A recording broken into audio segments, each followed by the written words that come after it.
We'll wait for a couple of seconds for it to stabilize. I filled it with water, and let's see if we just move it up and down. Does it make any difference to the fluid inside it? Just to resemble the lymphatic system, I will tape this using Scotch tape to my leg and then rebound. In this video, I'll prove to you the benefits of rebounding and how bellicon is so different than other brands in the market.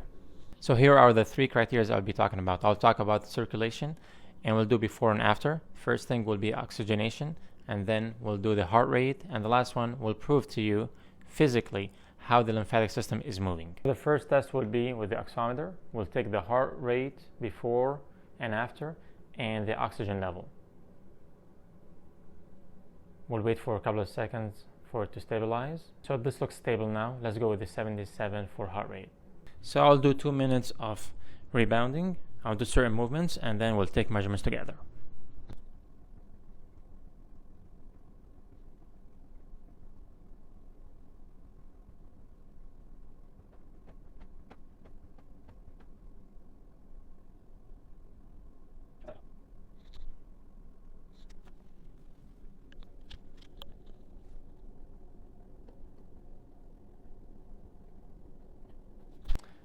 So let's take another measurement right after rebounding. As you can tell, heart rate is a lot higher. It's almost 100. Oxygenation, I don't see a big difference though. It's about 97. The third experiment I'll do with tube. So if this resembles our lymphatic system and doesn't have any way to pump this fluid through it, let's see if jumping on the floor will do anything to the fluid inside this tube. So I got 3 feet of this flexible tubing.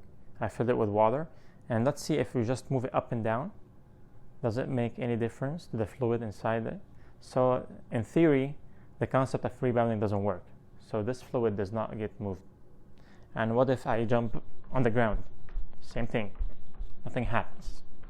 If I attach this to my body, I jump, nothing happens. So let's see what's going on with the rebounder. So what I'll be doing, just to resemble the lymphatic system, I will tape this using Scotch tape to my leg and then rebound.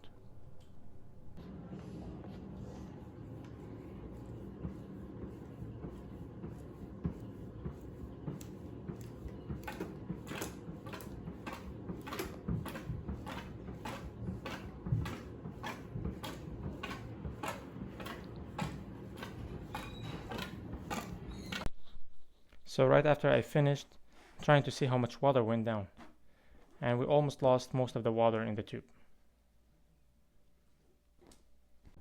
So here are my final thoughts on this experiment. The first one is the oximeter, where we measured the heartbeat and the oxygenation. I believe if I had gone outside, I would have seen a lot better results for the oxygenation. So 97 is stable, but outside it would be higher. But the heartbeat, you can tell that there is a lot of activity in the circulatory system, so the heart is beating faster, although I'm just jumping up and down.